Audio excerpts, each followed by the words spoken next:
It's And Just Like That, Season 3, Episode 9, Present Tense. As Carrie confronts lingering trust issues in her relationship, Miranda opens up to Joy about her own baggage. Meanwhile, Anthony continues his attempts to win over Gia, and Adam convinces Sema to try something new.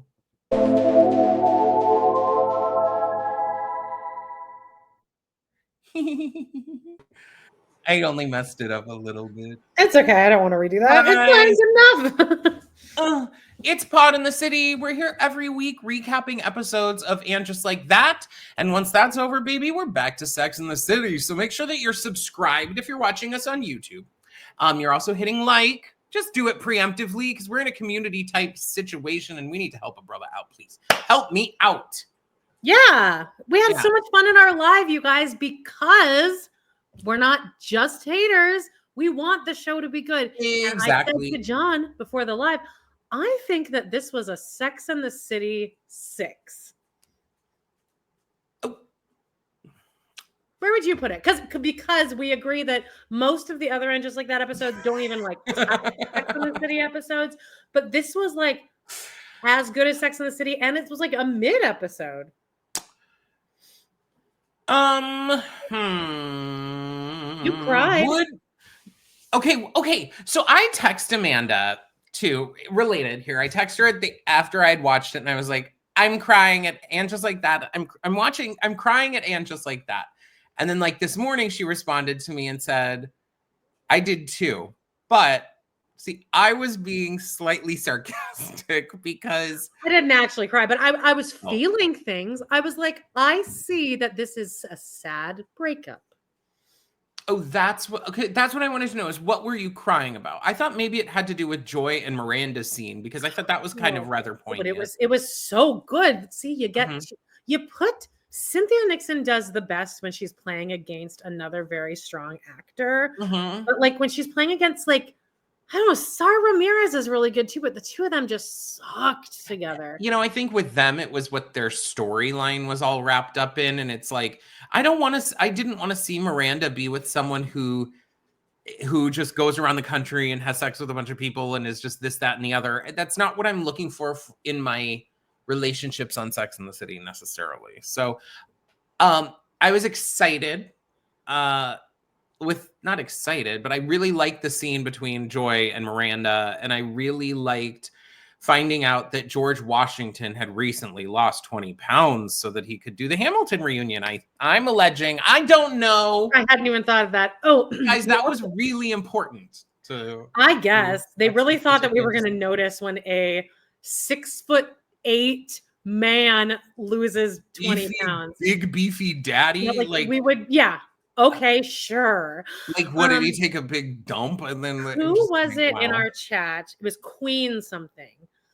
I think Queen Elise or Alice or Queen Elise. We were talking about like how like the story arc was really good, but then we also were talking about how this and last episode were both 30 minutes long, which I had texted you before you started. So you already went in kind of being like, yay. They weren't even. It wasn't even 30 minutes. It was like. No. Because there was 23 credits and then also the recap. So yeah, it was like 20 something. It was now again, beggars can't be choosers, I guess. But like I could have used 2 more minutes, unfortunately. In some I could have used something more a little bit with Joy and Miranda and one more scene with Charlotte and Harry, at least. Because you had 3 scenes, I think, with Sema, and you had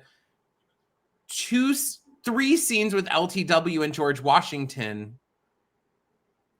And then you had 1 with Charlotte doing her like bent over. I mean, the ones with LTW and George Washington were like, honey, just get on Ozempic. Okay. This is a commercial for Ozempic. That's a hilarious joke. This Ozempic. Also, the writers are always like 8 months behind all of these funny trends. Because like nobody's really making fun of Ozempic anymore. But what Queen Elise put together was that. And then we had also noticed that Duncan wasn't even in last episode. So what she put together is that it was probably one like supersized episode and they just cut it into 2 for some reason. Forgot. I would love to know what happened behind the scene. The Writers Room podcast was also great this episode. So No, great. I wonder what happened. But they definitely cut it, which makes sense because the deodorant storyline was a 2-episode arc. The smoking was a 2-episode arc. The Patti LuPone was a 2-episode arc. And then Duncan wasn't in last episode. So it makes, I think that's the only explanation.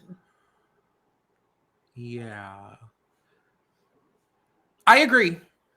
I think it makes complete sense. Yeah, I think that. What were the other storylines that would have connected? LTW, what was her storyline last episode? The knee touching. Yeah, but there was no resolution with that at all. There wasn't at all. Charlotte's, I guess Charlotte's Vertigo storyline could have ended with her and Harry there in the reminiscent. Actually, maybe they're saying the resolution is like since, and this would be how bland they would make LTW storyline, is that, well, now she knows that Marion's married, so her crush is gone. Yeah. Like, yeah. No, I want... go back, guys. Okay, every week we're doing a live at 2 p.m. Eastern Standard Time on Fridays to do it first reaction. It was popping today. Over there, I said, in order for us... because we maybe predicted that we could... because someone asked... who is going to get just written off of the show at the end and then never mentioned again? Because that happened between seasons this year. And then we kind of hypothesized maybe LTW, because at the end of this episode, Carrie meets up with Charlotte, Miranda, and Sema at a restaurant together. And does Carrie and LTW ever even have? Is it like? Do they ever have scenes together? Is this a Fight Club situation where Carrie is Sema or Carrie is LTW? Wait, LTW have they ever been together? Have they ever had just a scene with the two of them? I don't think they have. I'm not sure, but up until this year, allegedly, we've never had a scene between Harry and Carrie, and everyone was clamoring for a Harry-Carrie joke. Oh, they really nailed it, girl. But yeah, and you said on the live, this was a good point, that every one of LTW's storylines could just be given to Charlotte. Yeah, and I think it's actually almost taking away from Charlotte. Because Harry could run for comptroller. He literally could run for comptroller. In fact, I'd almost... now, while I do think that having the prostate cancer is an important storyline, I think it's more important than MPK thinks it is, because they think that they want to just brush it over so that the audience isn't worried. They really want to focus on that mentioned that. They want to focus on the vertigo a lot. But yeah, what if Harry was running for comptroller, got cancer, and then Charlotte also was about to cheat? Because then the stakes are so high. You could have easily just even had Marion go working on an exhibit at Charlotte's thing. And then you could have Michelle Obama buy an art piece from Charlotte at the end, since you obviously... or maybe the piece of art is of Michelle Obama that they're premiering. She could be doing this same art project, curating an art project about a bunch of Black women that have made history. Exactly, with Marion. With Marion. So you and maybe LTW as a side character, but I think that I don't know. And now I'm not trying to diminish. LTW's character is important because she adds something that obviously was very much lacking in the original series. Yeah. But it definitely feels like, especially with the way they introduced her originally, that her and Charlotte almost were this pair of I don't know, pick a little moms. Like you're saying, their scenes together aren't even bad. They're all great to watch. They have good chemistry. It's just you could take her out of the show and nothing would change. I think the show actually works better with 4 leads. Which seems like that's kind of what they've been doing. It seems like this whole first 3 seasons have been them auditioning. It's like a friend of on the Housewives. It's like they're trying out different fourths, and it seems like they're locked in on Sema now. I actually have a slightly different guess of why they had the characters. Now, obviously, I do think there is the obvious in the room of that they were we've got to diversify, which, yeah, you should have just done that from the start. You could have easily, in New York City, 2 of your original 4 women at least should have been women of color. You're in New York City. But I digress. they were obviously trying to do that, which good. But when we found out a few episodes ago, the karaoke party scene, when it is revealed, and maybe they did reveal this on a previous season of Writer's Room, but I think Amanda only started listening to it this year, right? Yes, but you know what? I did listen because we've been talking about maybe doing on our Patreon, like recapping episodes of the Writer's Room. So I went back and listened to, oh, I'm so glad I'm telling you this now. I went and listened to the episode with the finger banging in the kitchen. And you would guess because they're so like not conscious of what the rest of the world is thinking, but like you'll never guess what take they have on that. That it's the hottest thing to ever exist. Like there was like, you are kidding. The two women in there. I don't know if at least one of them was LGBTQ, but like regardless, both women in the chat were like, it was just so fucking hot. Like they just kept going back to it. I'm like, that's what you were trying to achieve? I'm sorry, but if you guys go back and listen to our recaps of every time we do the finger banging, and now trust me, we're not against. I want to see hot finger banging. Favorite. If I could see that, even between those two people in that everything, the way that it was shot, set up, and everything was not hot at all. Exactly. It looked like they were intentionally trying to make it gross, and it worked, but no. I am baffled. Okay. I know. They're like, oh, it's so, it's just so raw. Oh, there was a point I was trying to. Writer's Room podcast. You said Amanda's only listened to the one season, but I don't know the rest of it.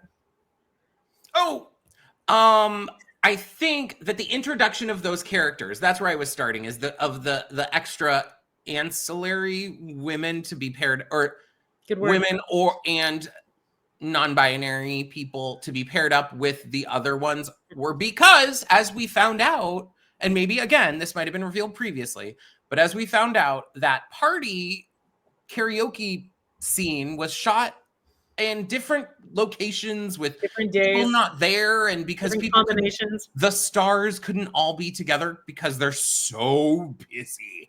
You know, SJP's so busy reading books in fields that she can't, I don't know, film the show that she executive produces. I mean, she saves time by not watching the episodes. So she should have a little more time. I always wonder with stuff like that, because I listen to a lot of Seinfeld podcasts, every documentary ever made, every commentary. And on Seinfeld in particular, I always remember hearing them say often when they wanted to use a recurring character, and sometimes they would have to recast because that person wasn't available.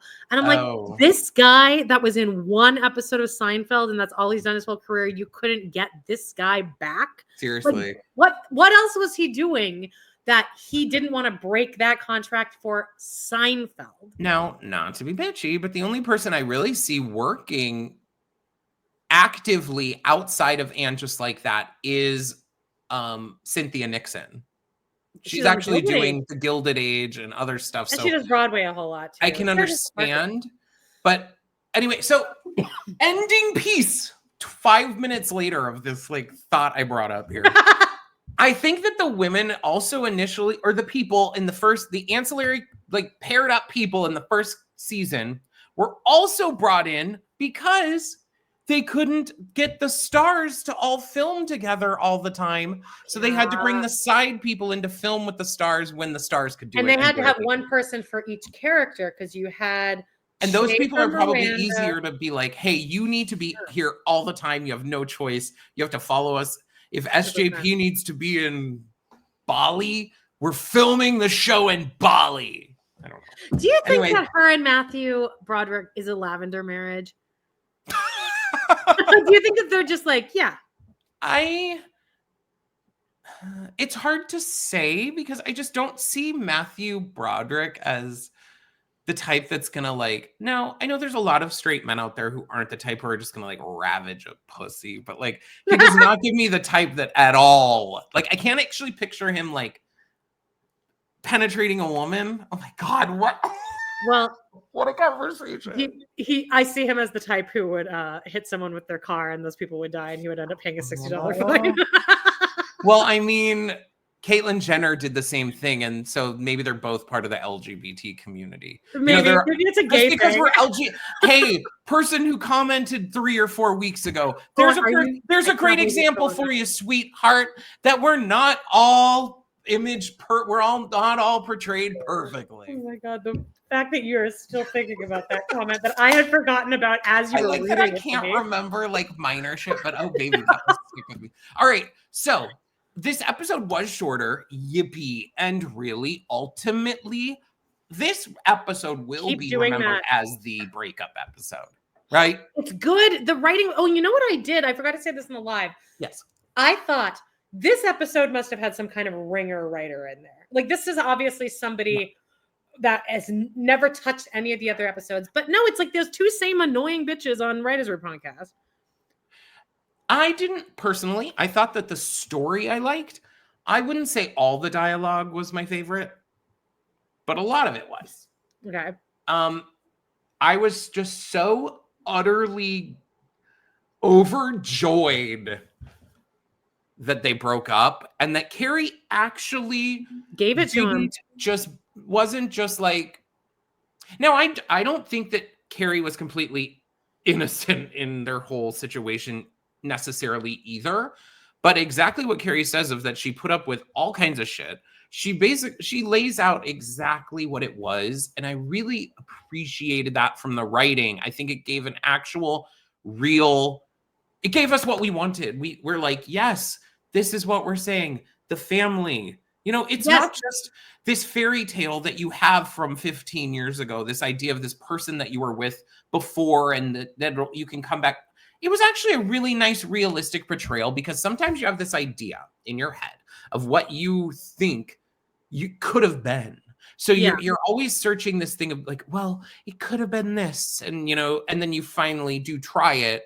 And then it's like, wait, at this point in our lives, we're different people. We're on different tracks. Like that part where we diverged, we've now diverged in such a way that like our tracks just can't come back. They might be able to like meet. Wow. Because they have had a good relationship. It's a perfect example of like, I think one of like the biggest indicators as to when you should get out of a relationship is if you ever have to use the term to your friends or in your head, well, when it's really good, it's really good. When he's nice, it's really good. Or when he's not doing this, it's really good. The second you're saying that, like you're in an abusive relationship, 100%. Not even necessarily abusive, but like if it's better, if it's sometimes it's really good though. But that is like in a way a form of abuse. If you have times where your life is terrible, exactly, the person is like that's not right or fair. It's not right. Anyway, guys, write in the comments right now. If you're watching us on YouTube or if you're in the other place, or even just leave us a great 5-star review and tell us were you excited that she broke up with Aiden? What were your feelings? I want to really know. I'm the thing that I am dying to know is, are there people out there who at this point are rooting for them to be together? Because I feel like the show has really beat us over the head with this feeling of like, by the time they broke up, it's like a spray the champagne around the room, let me shake my ass and be like, yeah. Yeah, I kind of have to hand it to the writers now. I kind of want to retract some stuff. That's a good thing, kind of, yeah. But it seemed like they did actually. I mean, because we've been raging on them. Everyone in the world has been raging on them all season, that they have been sprinkling these little awful things about Aiden in. And all of us have been so pissed all season. Like, why aren't the writers fucking seeing this? But now it's like, well, they actually did kind of know what they're doing. They do. Then Carrie yells it all back to him. That was what we all needed. It was cathartic to hear her point out all the different things that he's fucked up. I guess it's... And I said this in our live, which are YouTube exclusives. Go check those out on YouTube if you're just listening. That I wish we could have had a little bit more of inner anguish of Carrie leading up to it, because we as an audience we're kind of almost left in the same place that her friends were, of being like, well, me watching this, Carrie seems cool with it. In fact, 2 episodes ago when he had sex with Kathy, she was chill. Like, so again, that inner monologue part would have been nice, or something to be like. The inner monologue is really like Something. Throughout this episode and the episode of her at the Apples to Apples game night. I would have loved a voiceover there to hear because she does put on this persona of being like stoic, but then she's also been increasingly bitchy to him in the past couple episodes. So it would have been nice to have a voiceover for that too. And if you go back to the original series, it's not just really, the voiceovers aren't really just her writing her column. It'll be like, that night Big and I blah blah blah blah blah. Like, you could, like, do they think that's too cheap, or what do you think the reasoning behind that initially was? Is like they think that's a cop out? I think some people do think voiceover is a cop out. But no, this whole show is built around voiceovers. Like that's why we love it. Don't change that. Hopefully they'll be back. Yeah, that's what I'm like not quite. Maybe, but I will say, like, Michael Patrick King is still insufferable to listen to, but I will hand it to him. Or it might not even be that. It might just be that these other writers, like these women, shockingly, the women save the day, have figured out a way to kind of kowtow to him enough, but still let them. Yeah. Cope. Like we got this. We're gonna blow smoke up your ass every day, but we're really gonna actually write a good story here. I think that people like you and I would not ever be hired to be on that podcast in general, because we would not, like, if he said something, your first reaction, they're obviously either told or they talk before to be like, just go with what he says. Like, no pushback. Like, let's not push back. Maybe, I wonder if in the original episodes there was, and then afterwards MPK was like, just so you know, this is my show and this is my podcast. So go along with what I'm saying. Well, you can see how much of a drama the documentary, like the whole arc of the documentary ended on this big epic blow up about everyone being nervous about a hat that Michael Patrick King doesn't like. So I don't think he's really that chill when you stand up to him. Not at all. But I also do think Carrie with her hats. Any gays? Let's start at the top. Yeah. Here. Okay. Present tense, it's called. Which I liked that. I thought that was a better name than some of the ones they've recently done, because present tense is the writing thing, but it also means that, like, Carrie's present is tense. And she's tense. Oh, that is actually a really good title. See, it's like I do want to give flowers when deserved. I will say this was way more in line with a Sex and the City episode. I would agree. Time-wise, pacing, everything. The way the stories connected, especially the deodorant storyline, I was like, the way they wrapped this up is just exactly perfect. We didn't need any more. I can't say I'm like, I cared, but it at least was like a little fun, little interlude type thing, right? Yeah. All right. Well, let's start here. Yep. Hang on. I was just checking our Facebook thing because people were commenting a lot on the Facebook. I wanted to see if there were any new comments to address. Carrie looks really cute in this first outfit. People are hating it. Everyone's just saying that. Yeah. I had said, was this episode good, or were we being have we just been beaten down so much that we just will take all the crumbs? And everyone's like, no, it's good. It's a good episode. Okay. Oh, but people were hating the outfit. People were hating the outfit, on TikTok. Everyone's like, what is this? And I'm like, this is Carrie. Yeah. The green, like, milkmaid type thing. Her breakup outfit was weird. Chic. But we have Carrie finding Aiden in the backyard, and she's wearing this dress that everyone's talking about. This would have been a great time for a voiceover. It would have been an amazing time. We didn't talk about in the live is that there's a Taylor Swift song at the end. I never would have known that. Oh, yeah. It's like a big deal. About halfway through the song, I recognized that it was a Taylor Swift song. But then I also thought, like, is a Taylor Swift song, like, really relating to a 60-year-old's relationship? But, I digress. I think Taylor Swift is, like, 60. She's always been that age. She's just guys, don't hate us. Don't cancel us for our... I like that. I actually think I like Taylor Swift. I feel like she gets so much hate, but I feel like every time I hear a song of hers and I find out that it's hers, I'm like, oh, it's a great song. It's easy listening. Sema and Adam are in bed. So we have this fucking crystal storyline. And like, again, this was probably supposed to be combined with the first episode. So it makes more sense why this would be brought up again. He's like, here, try this crystal. Like, I would never do this. I know my own body and my own BO. And like, there's no fucking way I'm even attempting this. No, and not in New York City and not in the summer. There are other times to be doing, maybe in the winter, baby, but in the summer in New York City, I'm not doing a crystal up my armpit. Thank you. I also think that men can maybe get away a little more with because they have those hormones or pheromones or testosterone. Something about men, I think, you can get away with smelling a little worse. Whereas women, God forbid, we smell like anything other than a bed of roses. Well, but women or men just always smell worse, no matter what they do. Maybe that's what it is. We're just conditioned to men smelling like awful. So like, you know how many dudes just leave poop in their crack? Yeah, and then they're just the Axe bodies. They just pretty much shower with Axe body spray. Sema after showering. Oh, there's a couple of these lines that I mentioned in the live that they give her that annoy me so much. Where it's not ADR because her mouth is moving, but it's as if the director was like, "Oh, they're not going to understand from your body language and context clues what's happening." Because she holds up the crystal, and she kind of swings it around like, "Oh, this is stupid," and then she puts it on.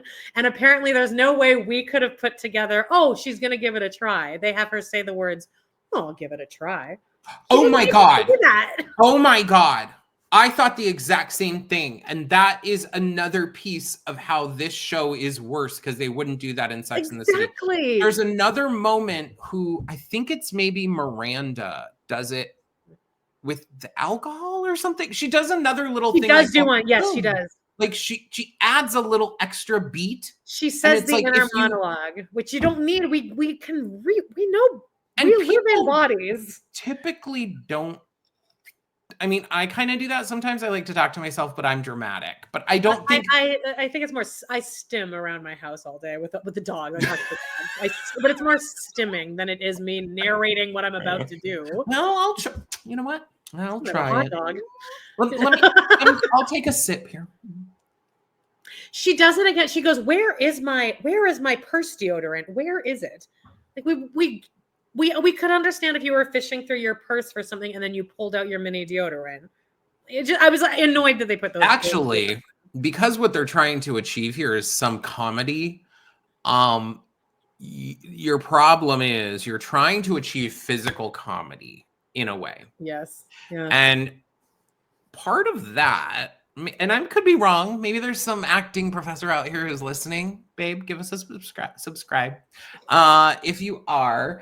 But when she's, oh my God, I just completely lost my full train of thought. The physical comedy. Okay, yes, the physical comedy. When you're doing it, it's kind of better to just do it. Yeah. And if you're adding on top of it, you're making it less funny. You know, I'm not saying that Sema rifling through her purse is all that funny, but I think when the guy's like, oh my God, what's that stench? And she's like, let me run to the bathroom real quick. I think I can figure out what's going on. Exactly. We get it. And it's even then, it just shows how much they think that we're the comparison they do with her. Maybe we should present this episode in just here, wrap up her whole storyline. Okay, let's do that here. Yeah. So that's all that happens. She meets with Carrie at some point, but we'll add her to Carrie's story. But she has a new office and she says to Carrie, Carrie's like, how did you afford this? And Sema says, well, everyone works from home now, so offices are really cheap. And then she also says, oh, I used my savings. And I was like, so then what's been the problem this whole past couple of weeks? So you had a savings then. There were other parts of this that didn't make sense. Well, while I do like her new assistant, who was Ravi's assistant, we previously last episode, it was that she didn't have money to really do anything. And you are telling me that this assistant person, she's like, I got him in the divorce. So is Ravi still paying this guy? Or you can't tell me he left Ravi, who is what, a billionaire director type? Yeah, he's like a Michael. Who is probably paying this guy a boatload to come be your assistant. Now, again, I love the guy, but just logistics and plot points didn't quite add up. Yeah. But I do like Sema. But an annoying thing is she goes at the end of her thing, she goes to the bathroom to put the deodorant on. And a woman comes out of the bathroom and then she's like, I'm not this person. I've seen this person or whatever. Because Now, they're referencing the girl from that last episode, which the writer room thought was I know. That I was knew they definitely- were referencing it. Oh, I know but you did. I know you did. They're two different circumstances, in my opinion, as well. Because the other one, the woman is sitting. I don't want to lift my arm up because let's see. I don't think. Oh, No, you're not. I'm like, am I pitting out here? The woman lifts her arm up and puts the deodorant on like this in the last one in the middle of a restaurant. And this one in this episode is Sema wearing a jacket, doing this outside of a bathroom. Right, and like that you're gonna see that everywhere in New York. People are doing that on this. It's like that is nothing. The writers' room thought that must have been like the Vanjie of that writer's room. Like they brought it. Do you remember the deodorant number? Remember the deodorant? Like it just they had about a month off and they were out in the world and they came back in the very first meeting. They're putting up. They have a big whiteboard and they're writing. They're just writing all over it. You know, blah blah blah. This ideas and someone's like, oh my god, this is it. And there that it is. storyline is not funny enough to warrant a whole arc, but fine. I still will say that I appreciate the writing of this episode because it was well done and it wrapped up and it's over. But what do you guys think? Commenting, what do you guys think about Adam and Sema? Because I'm not totally sold. I think he's charming. He's fine, but he's clearly going to cheat on her the next time he smells a girl walks by with nice perfume. Oh yeah, because he did leave his last girlfriend woman when he smelled Sema's perfume. We did see though in the preview for next episode for Sema and Adam's storyline is that his mom died of cancer when he was 10 or something, and so now she's worried he has mommy issues. I bet they're talking about cancer because Charlotte has a brain tumor. That's why they're talking about it. I think they're referencing cancer because Samantha had cancer on the original series. So Samantha was Adam's cancer. mother, and he's from a parallel timeline where Samantha had cancer, had Adam, and now Adam is dating Sema in this. That would actually make sense. Just kidding. It's like a crossroads situation where she gave Adam up for adoption. This is like the baby she gave up for adoption when she was like 20. Exactly. That's what I mean. And finds her. Exactly. That's it for that storyline, though. We wrap up the deodorant. Great. But let's go back to the beginning here now. So Carrie is hanging out with the boys down in the courtyard, and Carrie's clearly very uncomfortable. And my first note here is, God, does Carrie have to be this openly cunty? But then my next note is, actually, you know what? Yes, girl. Don't just sit there and be polite. We need to normalize, like, she knows what Aiden's doing. Yes. And she's being openly cunty about it. And fine. I'm going to also play slight devil's advocate. This is the one time I'm going to go for Aiden here. What kind of request is it that Carrie has for Aiden to never speak to Duncan ever? Yeah, because that's almost more of a red flag. You're not supposed to talk to him. Isn't that more of a red flag? What if the person you're dating was like, that's what I'm talk to that guy, that hot guy that was? That's what I'm saying. Like, what kind of rule is that? Like, you're not no. And Carrie even later is like, why'd you go out on the terrace? And he's like, to go out on the terrace. And now, of course, it was to like, I'm sure it was Duncan, sure, but at the same time, what kind of expectation is like, well, if you see him, you run inside and you shut the door quickly and you lock it. Like, come on. The other overlying thing here with Aiden and Carrie that the writers refuse to acknowledge is that she says to Sema, well, I cheated on him with John. And like, you know, then I also cheated on him with the cigarettes and stuff. But then I'm like, but there was a whole second relationship the two of you had where you overcame those problems. So like, it's kind of negating that. Like they did have a full-blown relationship after the cheating. It was the first mention of Big, though, this season. Yeah, finally. John, it's so weird to hear John. But then Aiden isn't even... Okay, Aiden is the most forgiving guy on earth about the cheating because he, like, becomes friends with Big later. Mm-hmm.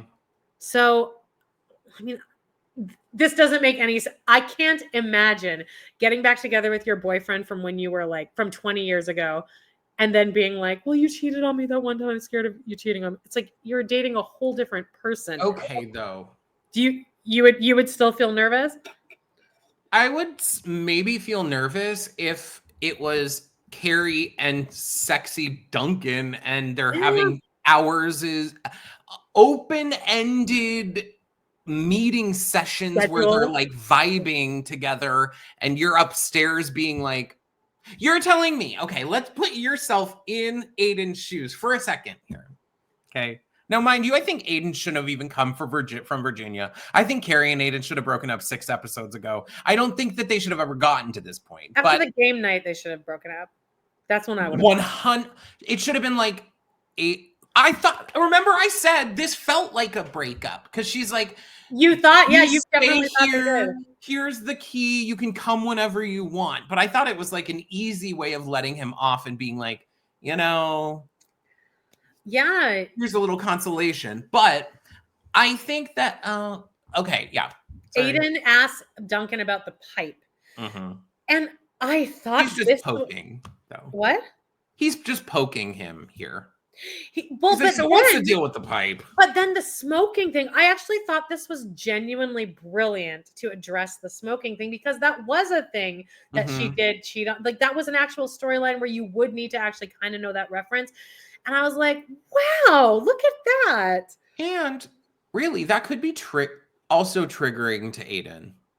Sure. His reaction later, where he does what he does, I don't know. I could see both sides of it, I guess. All right. I can see why he's reacting that way because Carrie was being such a bitch to him. But one thing I noticed in this whole thing is that the end of the scene, Carrie's like, okay, like, I think we don't want to keep you. And Duncan's like, it's okay, no problem. And then they're like, and then Carrie's like, okay, well, I'm going to go in. Carrie's wearing her stilettos. And then you can see her walk on the gravel. And the entire spike of like the heel goes directly into the gravel. And she's just like, dun, dun, dun. Oh my God. I'm like, and you just designed your own garden and you knew you have your house and garden stilettos you need to wear. Why would you design it like this? And you love to use that windy ass staircase. You love it. Well, that's romantic. God forbid you walk out the normal way out the front of your house and then just walk around to the back. I want to go down this 25 stairs. I'm predicting a sexy scene between her and Duncan on the stairs, him at the bottom of the stairs and her at the top, like a Romeo and Juliet. Remember, MPK was lusting over the Romeo and Juliet movie. Yeah, not enough people talked about that last week. Romeo and Juliet. You know what I think of when I see a windy little staircase like that? That's where what? Breaking your ankle. No, oh God, no. I think of John Benet Ramsey, the ransom note was left on a staircase like that. They did? Yeah, they left it on a well, the parents wrote it, but anyway. They left it on the spindle. And it was like that kind? Oh. Yeah, it was that kind of staircase. I think those type of staircases are just so cool. I really I think they're fabulous. I wouldn't want one because I wouldn't want to have to go up and down it, but like they look cool. Yeah, no, they do. It's just with a broken ankle, you don't want stairs in your life at all. Carrie meets. Well, I mean, with a hip replacement, you'd think you wouldn't, and a lust for wearing 5-inch heels in your garden, you'd think you wouldn't want to go down 25 steps on a spiral staircase either. But we have a little scene with Charlotte and Harry with this vertigo humor. But again, this is all we see of Charlotte. It is literally until the very last moment, and she doesn't speak. So they're just wrapping up the storyline earlier in the episode when this used to be combined with the last episode. So it's like she has vertigo. Oh my God. These kids are letting our room get so gross when they should be helping us. I have vertigo. I think they were just acknowledging that she's on medication and she has seen a doctor, which is gonna be a little red herring thing, or not red herring, but like a bait and switch, I guess, for we already went to the doctor, but it's actually a brain tumor. We just didn't do a CAT scan. Again, I did make a prediction that this is gonna probably let us down, and she's going to end up just being so stressed. Oh, that's what it is? But then Harry, Yeah, then if I that don't think if she can have a brain tumor. if she doesn't have a brain tumor, then the Harry cancer storyline was wildly underused. Well, MPK said he wanted people to not be worried about Harry. Yeah, we need to get ahead of it. Oh, because what do you think? Like they diagnose in one episode, the next like in the interim time, the internet's gonna be like #save Harry, don't let Harry die. Like, really, babe? I don't know why that's a whole. You could go 2 seasons with this story, with this cancer storyline. It should have been the first episode of this season, and it should have gone the entire season. Yeah, but unfortunately, all that happens is that Harry is able to now pee without a catheter, so we get some hilarious physical comedy from Kristen. Though I do think, imagine peeing with a catheter. That has to be terrible. I can't even imagine. Carrie meets Sema at the Patel group, and they eat sushi, and Carrie admits that she cheated on him with John, but again, they got back together and had a full-blown relationship after that, but fine. And I cheated on him with smoking too, which is also a really weird thing to say, but I understand that they have to remind us about the smoking thing. Although don't you think that would have been so much stronger if they didn't even mention it? It would just be for like the real ones at the end. Like all of us would be like, wow. I think they kind of almost needed to, because or else Aiden's reaction would have looked almost worse. Like you can give a tiny bit of understanding, because you're like, oh, they literally, he like was gonna break up with her. That was like their original storyline, is that she had to hide her smoking on the side. That was a great episode. Then she wore patches forever. Patches, and he smacked her really hard. Guess what? They drew that out. She was wearing the patches for like the season. While this is happening, her and Sema's like, you need to talk to Aiden, and she's like, oh, that's why Aiden was asking me about blah blah blah about Duncan. And Carrie's like, I know that he thinks something's going on, whatever. And then Sema's assistant has gotten her a meeting at Pelican, and then I just said this is an impressive storyline about the deodorant. She has like 2 minutes to get there, and that we're done with that storyline. George Washington is on a diet that we've never heard about yet, and probably will never again. But the angel hair pasta, I don't know. He walks in and is like, "Honey, I can't gain back these 20 pounds I lost," and it's like. And as John's broke down, he clearly lost weight at some point, and we were supposed to have noticed that, so they needed to retcon it somehow. But like, we didn't need that. You look the same. You look hot. Now I'm gonna say he looks good either way. Like I wasn't looking at him before and being like, damn. Not at all. He's hot as fuck. He's George Washington in Hamilton. He's hot. I'm like, he looks like he could throw me against a wall. Honestly. Exactly. And that's what I want. Exactly. George LTW's outfit in the scene is good, I said. It's good. It's like a black and white kind of African print, and then like a purple necklace. Okay. Agreed. Fine. Love it. I love her. I really do. Yeah. But that's really their whole storyline. There isn't even really any bit of her and Marion. No, he's there wearing the sunglasses. But why didn't they do even anything else with them? No. Well, here after the this is the Pelican Sema travel deodorant scene. That's wrapped up. I thought the guy was a huge douchebag. I thought he might be a real person, but he's not. Oh. This guy that she's meeting, because he just seemed like. He just seemed young in my mind. Young might have been what it was, but anyway, he goes, doesn't the waiter wear deodorant? And then she finds her travel deodorant, puts it on. Now we have this Miranda and Joyce gin scene.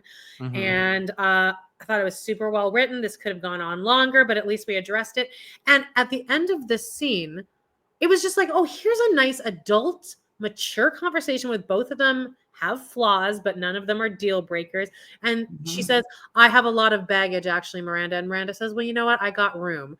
And I think I said out loud, like, oh, see, I can get that way for two women. If it was a woman and a man having the conversation, I'd be like, don't do it. But I thought it was sweet. Yeah. Well, because that does come along with, like, if someone is an alcoholic and they're wanting to be in a relationship, it is something that their partner has to work with and work through. And I think Joy was also kind of alluding, in my interpretation, that it might might make her reassess her relationship to alcohol based on being with her partner, because you do want to kind of do what each other does, I would say. I was annoyed that they left the what's happening next cliffhanger of her being like, so you're telling me my gin is gone. What I'm hearing is my gin. So we were supposed to be like, oh my God, is she going to be like, break up with her? But I did also then really like that in the actual episode, Miranda's discussion, she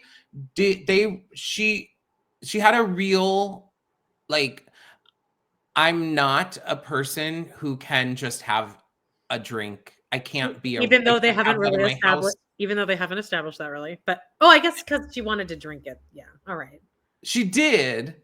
But again, because of the way that they established her alcoholism, it could have there She probably could have could- been probably could have more had a breadth to her being like, I'm an alcoholic. Because we did discuss the last time that by what they've shown, I would believe that she could be maybe one.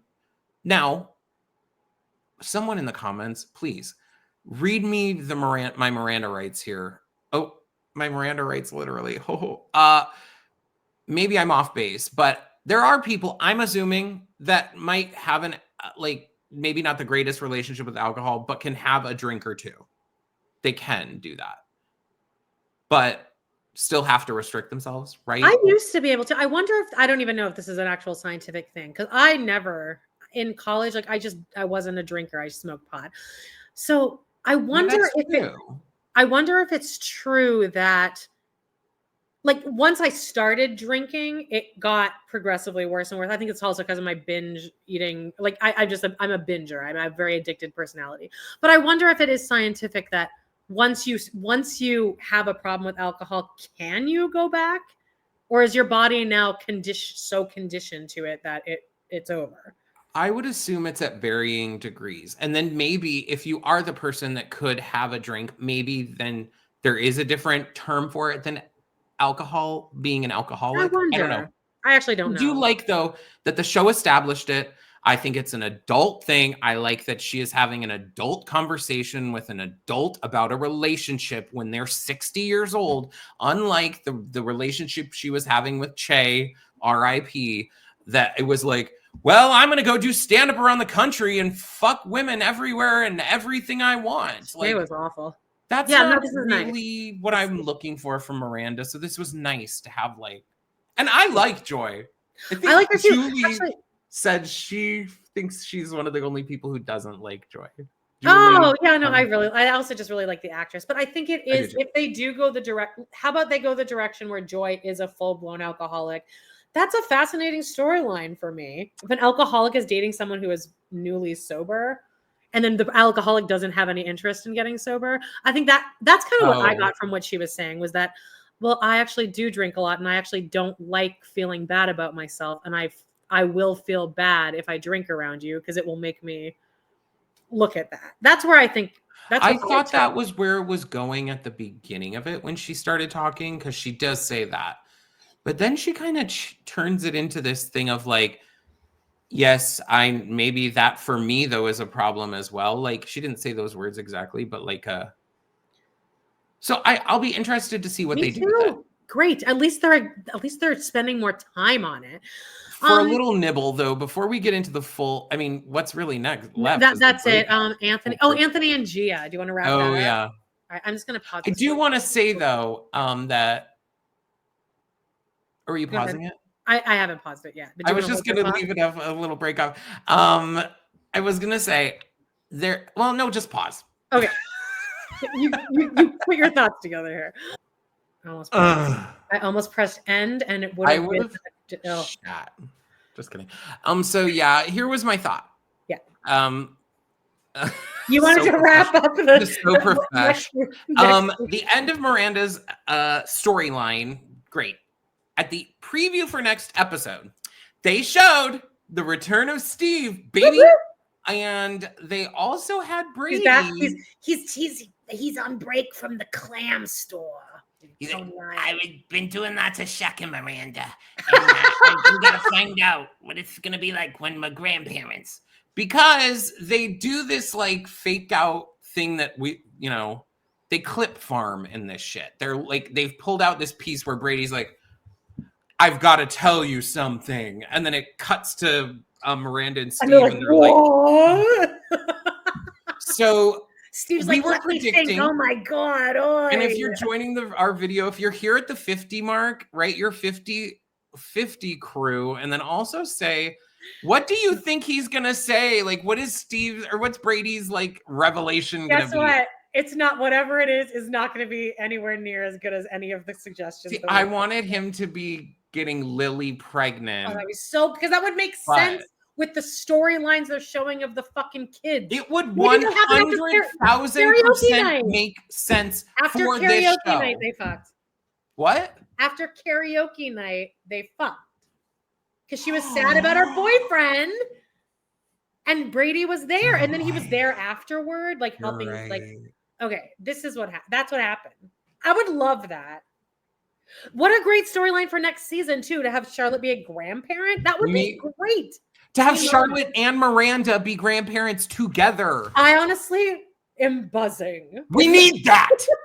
MPK, I know you're listening. MPK, if you're in the comments, write 51 crew and say love your ideas. Because I think that sounds so good. I would love to watch that, because then also that Charlotte's so obsessed with perfection. It would be like kind of an odd couple situation, because Miranda obviously lets her kids kind of get away with bloody murder. So then there would be Charlotte, who has this air of perfection. She's waspy. And then there's Miranda, who's a lesbian. So she's a little bit chill. I'm loving it. And then can they also bring back Mary the nun? I don't care how. I don't care when. Bring her back. Actually, I do care when. Regular. Now. Bring her back now. So I do want to know what are your guys' ideas before we move on to like the big scene that made me scream. I almost first we're going to talk about Anthony though. Oh yeah, shit. Let's get that over with. Anthony and Gia, we were like last week, we were like, there's obviously going to be some great scene between him and Patty, and it's going to be so good. They're going to be sparring off. And it was fine. I was like, I thought it was very middle of the road. I thought she didn't do a well enough acting job in parts. No offense, Patty. Please don't come for me. She will. But I don't think she did a good enough job on the accent to then do the whole bit that she does where she's talking in her accent and everything, and then she's like, cut the shit. I'm blah blah blah. Like, I see. I think that would have been funny if they hadn't been projecting that for. They have already shown her talking in just a normal accent. So it doesn't. I can see what they were trying to do, but like since they've already told us the punchline last week or the week before, say they don't know how to build and do classic comedy stuff. They won't let us edge even a little bit. No, there's no like payoff. She should have had the thickest. The only way that joke way that joke makes sense anyway is if she has like an incredibly thick accent the whole time, and then you're like, oh shit, okay, wait. That would actually be great if she did that. That would be fantastic. I would have laughed. But it would have made more sense. But Patty's a seasoned actress. But don't be too loud in the theater next to her. They went to Juilliard. She dated Kevin Kline. Famously. I bet the two of them fucking like punched holes in the wall. Insufferable. I bet they were just toxic, but they had great sex. Could you imagine though being in the same theater program with them dating each other? And them being the leads then together. They would be the Ron and Samantha from Jersey Shore. It would be that. They would be always fucking fighting. Constant drama. Yeah. Constant. And then making out. Yeah, and then the makeup. Oh. Hanging on each other during notes. I love that. Yes, and then they're fucking pissed at each other. Anyway, Anthony and Gia they're getting along. She's enjoying his salt and pepper shakers. Quick question. And I'm sure someone's going to agree with me. Anthony was originally introduced on this show, and in this entire world of he was a fabulous wedding planner to the wedding planner of New York City, Fabulosity. He has the most over-the-top gay wedding with Stanford, with swans and the gay men's chorus, and they're to the nines. Liza's there. And we now cut to Anthony's rent-controlled apartment that is the most, it looks literally like a bare bones, like Soviet housing or something. It's like Tom Sandoval and Kristen's apartment in season 1. Literally. I'm like, that made probably the least sense of anything that's He happened. in this has whole money, movie. and he also owns a successful business currently. So, like, I don't even know what the stakes are here for this storyline. Even if he didn't, he would have, if he lived in this rent control, he would have painted it. He would have decorated it. You're right. He would not be living in like a butter yellow, ugly, no upgrade apartment. Yeah, it would be fabulous. And this is coming from a gay. This would not be happening. That's what I'm saying. Like this, you've established this to be a fabulous character, and he lives in this. What? Okay. Continue. So they argue kind of. Well, she's like, how much do you want for me to pay you off to stop dating my son? She explains it that she had to. Giuseppe's father was 30 years older than she was. Same situation as her, and she doesn't want Giuseppe to have to nurse this guy through his death, his imminent upcoming death. I don't mean to be mean, but like Anthony is like in his 60s, and Giuseppe's, they're saying 30, but if you told me 25, I would believe you. Yeah. And so I'm seeing it, but they're also now, they've also in Patty's appearances have established that Giuseppe is uber rich. Well, actually that makes more sense because he was just a poet. Yeah, like hanging out at Barnes and Nobles. Yeah, just writing dollars. So, but he's worth tons of money, like tons, to the point where she could pay off Anthony whatever he asks for to leave and never come back. Sure. So she does that, and then he's like, "No, I'm going to stay with your son." And then he's like, "I was raised in this, or whatever this." Anyway, so she flips out. She like turns the table over. Giuseppe comes in, and then she says to him in Italian, "You're cut off, but if you keep doing this, I'm done funding your New York lifestyle." Basically. Sure, but if you do decide to be done with this guy and you come back, I'll never mention it again. That's a great thing to actually. I would love this. Great. So I'm gonna fuck up, but then you'll never mention it. You'll never hold that. Except she will. She will bring that up a lot. Also, he didn't fuck up. He hasn't even done anything. He hasn't done anything. He's just not doing what he's doing. He's not doing what you want him to do. That's it. Really. Sure. So that's how that story ends. I guess. I'm sure she'll be back. I guess. Now. Oh, by the way, during this whole scene, they had this like Nessun Dorma playing. Like really loud. I noticed that, and they were trying to use it obviously as a tool to like build up the dialogue and for us to be like, "Oh, you get her, you annihilate her," and he didn't. It was playing this underscoring of being like, "Bah, bah, bah," as he's just being like, "I'm gonna do what I want, lady." Yeah, but then that song ended, and then after she tossed the table, some other like jaunty one came on, like because she's Italian. Yeah, we get it. Let's get to Carrie and Duncan here. So we have Carrie and Duncan working on this biography, which he needs notes. He is writing a biography. Yeah, so. What do we even need notes for? But wait, is he writing it as he's writing it as like a story and not a biography? Is that correct? They're taking notes. You know why they're doing note sharing? Because currently they can't fuck. They want to fuck. That is the only reason this is occurring. Like, let's be real. I mean, or to just be like, well, I need someone to tell me how great my book is, because that's all their work is them being like, if there was a voiceover, there should have been a voiceover with her saying, I needed an excuse to see, like something like that, or just like, I really just wanted to see, I didn't really need notes, but I just really wanted to see it. Something like that. I was feeling overwhelmed with Aiden. This is so important. This book, like writing this book is my everything right now. Any kind of anything would have helped. As an audience member, because I'm feeling disconnected from Carrie Bradshaw, the character. And one very simple way for us to do that is, instead of having her write in these lofty book pieces that are, again, kind of condescending to us, you could just have her talk to us like we're real people. You just have her talk to us. That's what she did in the old one. She literally would be like, Big and I did blah, blah, blah. Like full narration. And I liked that. Give it. Yeah, do you think she'll be wearing her Carrie necklace in the last episode? Should I found myself again? And she'll be back in her old apartment. I'm by the way, surprised she didn't put it on before she went to go meet them for dinner in the end of this episode. I saw on, I think, Watch What Happens, or something. Oh, They wait. asked her. We forgot Andy Cohen was on this. Oh, Andy Cohen. Well, no, that'll be in this story because she goes to the shoe store.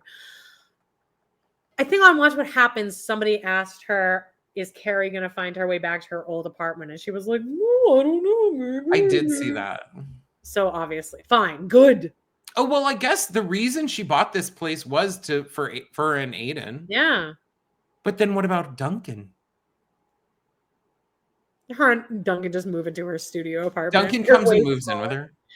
What I see happening actually over at her old place is that she keeps her place with Lisette, and Lisette stays in her old apartment, and she moves into Lisette's apartment. Lisette gets her brownstone now? No, Lisette, remember Lisette lived under. Yeah, Carrie? she goes back to that. I think Carrie will move into the downstairs part Oh. and have Lisette live upstairs for her. I don't know about that. I want her back in that old apartment. Well, I do too, but she'd have to then kick Lisette out. I don't give a fuck. Actually, they haven't shown Lisette at all. I don't give a fuck about fucking Lisette. Actually, I do give a fuck about Lisette. I want her to die off the show. Yeah. Well, they kind of pretty much have killed her. Means Carrie. So she's writing with Duncan, and she has this thing. She's like, I don't think Margaret Thatcher would have that much self-awareness at age 12. So Aiden, knock, knock, knock. And then Duncan's like, you deserve a Peabody Award. The work that you're doing for my book is changing. I've never taken notes from anyone before, but from a woman like you, with the power that you have, I just... The sex columnist. Exactly. Aiden's like, I have some steak. And I thought Aiden was being like, yes, it is kind of like, I kind of want to get Carrie away from that guy, but like, so like, what are you going to do? Like, she's being kind of like awful right now. I do think that the fact that Carrie has established that she needs to go again, tell Aiden, I have to go meet Duncan at this time. Aiden says, well, when do you think you'll be done? Oh, hours. I couldn't even tell you. Okay, I guess bye.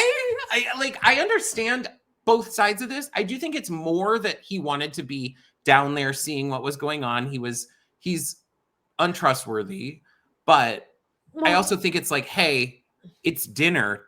Are you going to eat dinner? Listen, this is all a moot point because if Aiden's now here and they are established, okay, now we're together because you're here. All that said, this relationship with Duncan is already highly inappropriate. Highly. This should just absolutely not be happening. Mm-hmm. If you're in your open relationship or whatever you think, then yeah. But like now that Aiden's here, you're in the wrong, Carrie. I'll also put it in that, if maybe Duncan was like an 85-year-old man that you're going to meet or something, or maybe even like just widowed, wasn't portrayed as being hotter than Aiden. I mean, he's when you have him and Aiden next to each other, you're like, yeah, no, okay. It's Aiden. If they are established, they are now together. Carrie absolutely should not be doing this. Aiden has every right to be like defensive about this, and yeah. So he ends up leaving though because she's like, I can't. No, don't come in, Aiden. God, I need to write. Go. Don't talk to him. So Aiden goes. Carrie comes back later, and Aiden left the steaks out, as I said, in some kind of a snit.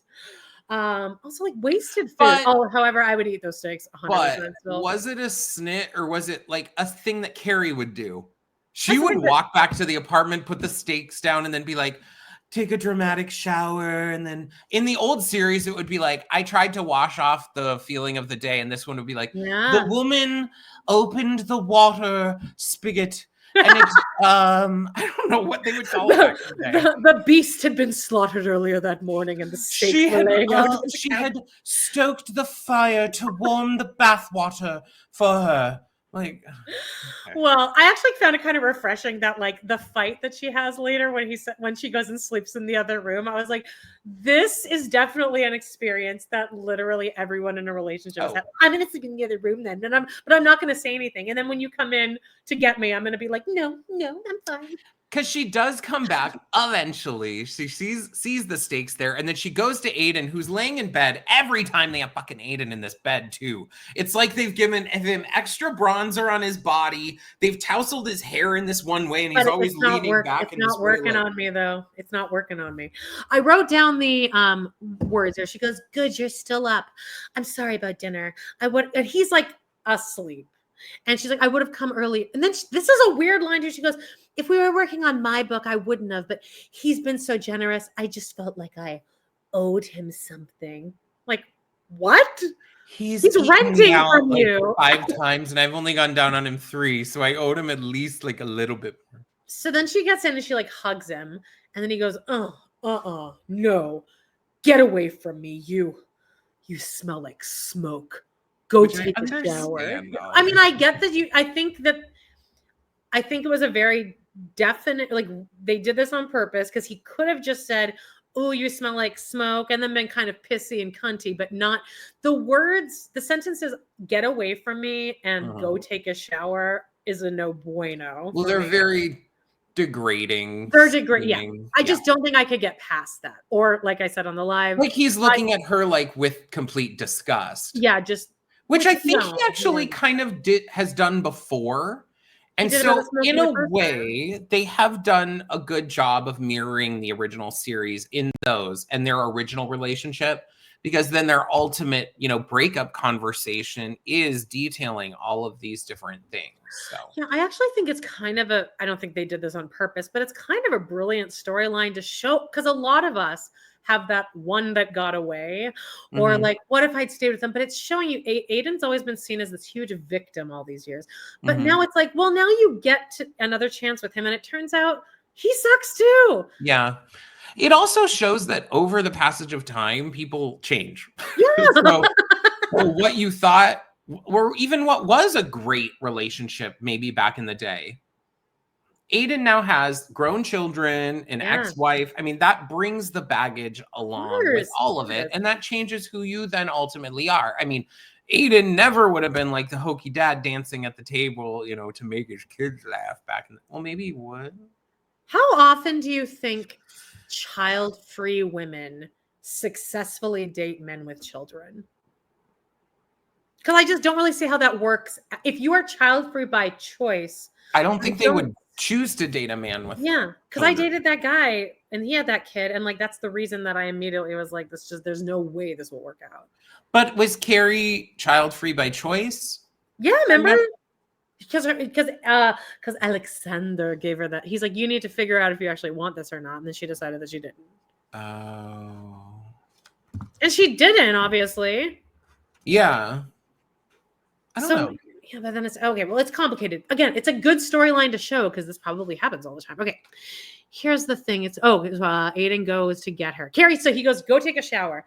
Carrie goes and does take a shower. And this is where I do my best work in this moment, where like the guy has said something shitty to me, and now I just get to give us a loud silent treatment. I would blop in here. I would say that it was strange that she's still wet, kind of dripping in this see-through thing, but then she's wearing a bra and underwear. Of course, she loves to wear a bra. She's always wearing a bra. Wet out of the shower. You're telling me you're still wet out of the shower, and your first thought is like, let me get a bra and underwear on? I mean, I don't wear a bra. Aren't you letting? Most of the time. Well, you need that to like dry, like breathe a little, like dry out a little bit before she goes into the cat swamp room. Pussy, damn. Yeah. She goes into the cat room. She's sleeping, and Aiden's like, Carrie, come. This is her sleeping though. Yeah. But I mean, that's how we do it. That's how we. No. I'm just sleeping. I'm fine. The most unnatural way you would never actually be sleeping. And then you would like, no, just leave me alone. But you don't want, like, if they actually leave, they're in more trouble now. No, you're staying. There's no winning in this situation. Like, there isn't.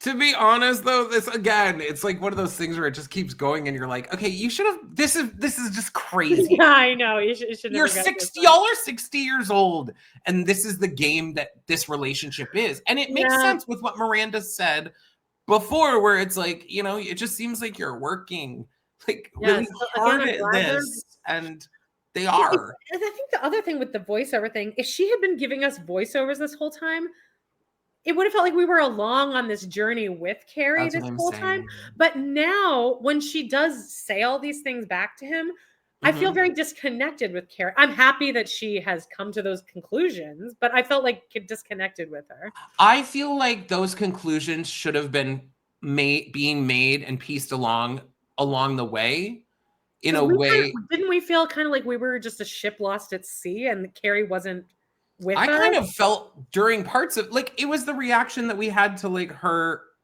reaction to him cheating. It's like, you're fine with that? Yeah, like, and you're not going to tell us how you actually feel? Like, I wish, Really yes, not. even if she had said to him and then gone back to her house and was like, even if she did it in the woman context and it was, the woman said that she was fine, but deep down, she blah, blah, like, even the most basic thing, because I'm watching from an audience member thinking Carrie's not,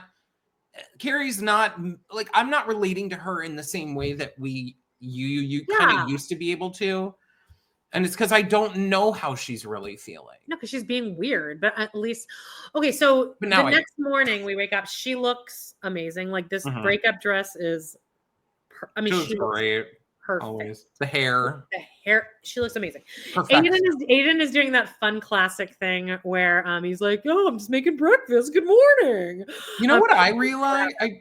This is after this, but you know what I realized? Look at his mouth. Yeah, I know. I just noticed. He's doing the bottom teeth thing in this. Like recently, Carrie, don't break up with me. Carrie, don't do this. She comes in and they kind of have a little fight. And he said, "Are you still mad about last night?" And then she says, "Women, take note. This is what we should be able to say this more.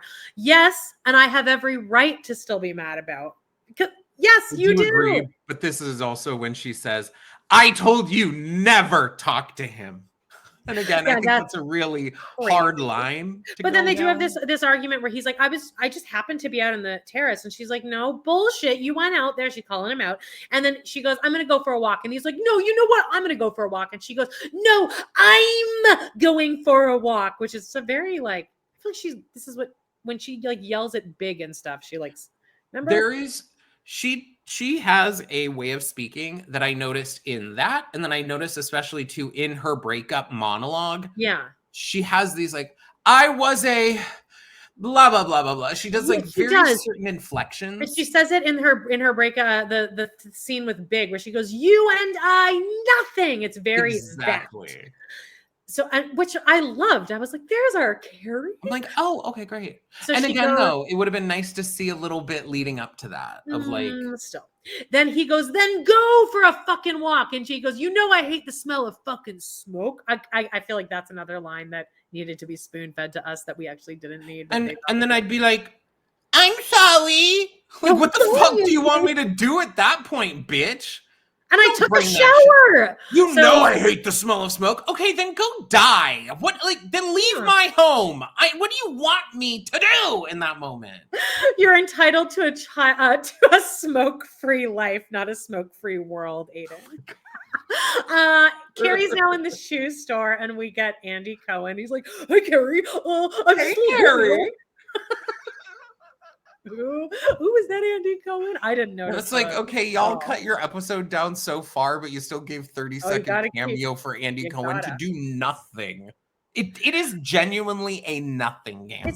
I actually didn't mind it because it is kind of an Easter egg that he's even in the first series. I never would have remembered that. I didn't mind it either.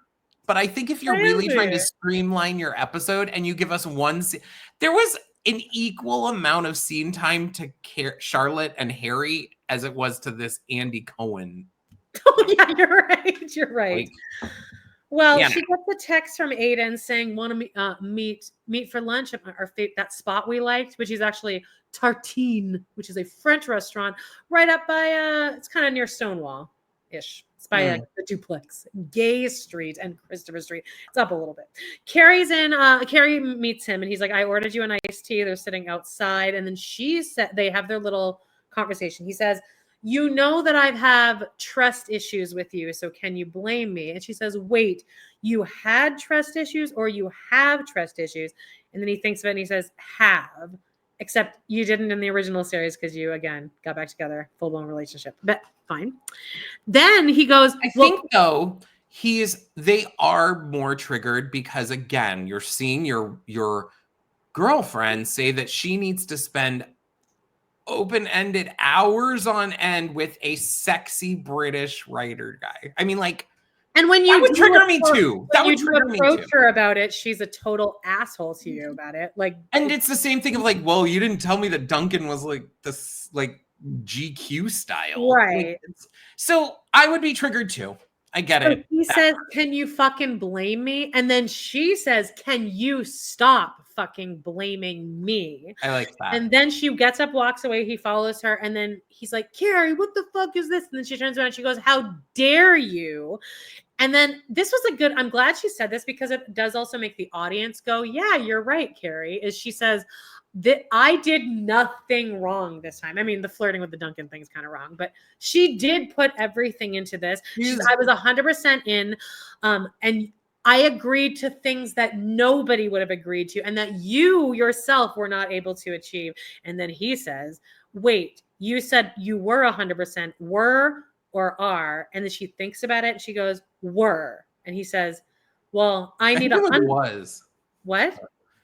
Didn't she say was? Sorry, it was. I mean, it was or are. Was. And then he goes, I need 100. And she says, so do I. Which is why you shouldn't date someone with kids if you're 100, girl. But I think a dad of 3 can't expect that from you don't need 100 from your childless girlfriend who lives in another state with her hundreds of millions of dollars. No, you can't expect that from someone when if you're a good dad, you won't ever be able to give that to that person. So it's impossible to ask her for that. So then he says, I'm sad. And she says, I'm sad too, which I actually thought was beautiful. And they say in the Writers' Room podcast that when they told John Corbett, you're going to end up breaking up, John Corbett said, oh, that makes me sad. And they were like, we got to put that in the show. So they did. The most common basic feeling that you would have. Got it. But I actually thought that was nice because this is a nice adult breakup. However, I feel like she does mention his family, though, as part of the reason, which thank God. So, and the family stuff, I'm sorry to bring it up, but it is a problem. Like, do you remember the apples? Right. Yeah. So they hug, and then it ends with Taylor Swift. How did it end? Carrie meets her friends. The woman had thought that she and her love were very present, but now realized they were still locked in the past, which means, of course, that they had no future. And then Steve's in the next episode is my last note. Great. I mean, I did actually like that phrase from her book. It was not bad. You're right. It depends. Even that was good. And it I feel like they could still get back together later on in life. They still could. Aiden and Carrie. Oh, because it didn't end on a bad note. It could be that like Wyatt's now if it happens what Amanda hopes, Wyatt might be out of the picture sooner than later. Just kidding. God, that's horrible. Anyway, you guys, we made it. If you've made it all the way here, you're at hour 18. You say, baby, I made it through a pause. I'm at hour 18 crew. Please hit subscribe. Somehow if you're here at an hour 18 and you haven't hit subscribe, I don't know what the F is going on. Hit subscribe, hit like, hit share, copy link. You don't even have to actually share it. Just push share, copy link. I guess it helps us out. Write comments. Also, leave us a 5-star review on the podcast places if you'd like, because we also especially if you're in Canada. We don't have any in Canada. We have like one in Canada. But if you live in Canada, leave us an iTunes review on the podcasts. 5 stars. Don't leave reviews, I find. Even on like my other podcasts, like Doughboys has like way less than in America.